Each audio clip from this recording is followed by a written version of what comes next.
Everyone, so today asa Quiapo kami. Kasama ko pala si Mama at saka yung ate kong si Aubrey. Naghahanap kasi siya ng papagawa niya ng uniform niya for work. Kaso mukhang wala nga dito kaya iba na lang yung binili niya. Si Mama nag-aantay. Kasi gusto daw niyang bumili ng prutas mamaya. Dito pa rin kasi mura nga dito. Kung ikukumpara sa mga grocery. Ayan, 50 pesos per tumpok yung apple at saka yung orange.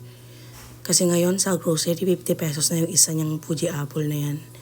Andito kami sa may tapat ng Isetan. Diyan din pala kami nakapark. Bale, pumunta kami ngayon sa may underpass para tumingin pa ng mga uniform. Kaso puro school uniform lang daw ang binibenta dito. Kaya bumalik na kami sa Isetan.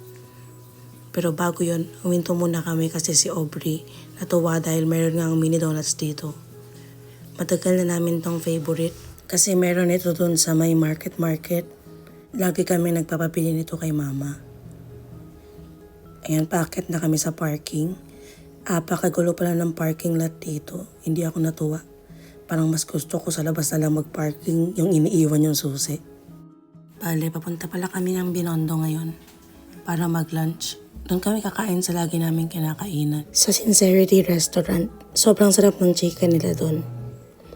Bali nakaparking na ako ngayon sa may tapat ng church. Medyo mahal nga lang kasi punuan yung parking ngayon. 100 pesos. Bali dadaan pala muna kami sa Binondo Church saglit para magdasal at mag-light ng candles. Ayan, patawid na kami. Nag-aantay lang kami ng go. Itong dalawang to di ako sinabihan na kailangan palang naka-brown.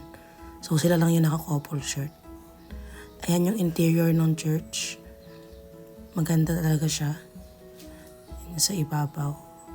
Magsisindi na nga ako ng kandila. Bale, 8 pesos pala per candle. At may meaning siya depende sa kulay. Maglalakad na kami ulit papunta sa restaurant. Kahit weekday, napakaraming tao ngayon sa Binondo. Nakarating na nga kami sa Sincerity. Kaso, kailangan pa namin mag-antay sa labas ng onte.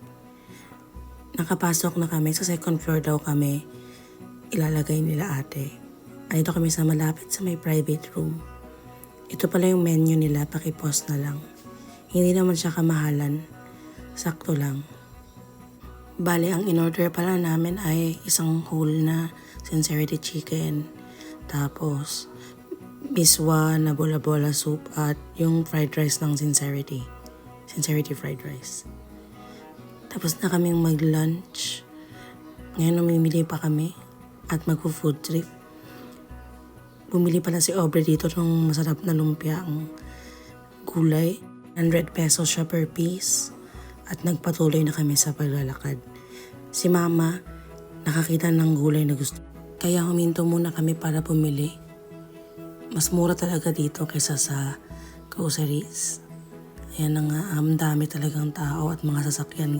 Dito pala kami sa may Salazar Street. Gusto ko kasing itry itong sugarcane juice nila na talagang fresh na fresh. Kitang-kita mo ang paggawa. At ang masasabi ko lang ay salamat Aubrey kasi siya ang nang libre. Tinry din namin itong Xiaolong bao nila na fried. Bale, 200 pesos siya per 10 pieces. Nagantay pa nga kami ng mga 10 minutes kasi kakasalang lang daw nila. Ayan, kinuha na nga ni ate mo Aubrey ang order namin. Naglalakad na kami pabalik ng parking kasi uuwi na nga kami. Ayan, nag-aantay na naman kami mag-cross. Pero naisipan namin na umupo muna sa may park saglit at tikman yung Xiaolong bao. At medyo hindi kami natuwa sa lasa nito kasi puro toge siya, parang onti lang yung meat. Nag-drive-thru rin kami sa Krispy Kreme kasi hindi kami nakapagkape kanina. Ayun lang, salamat sa panonood.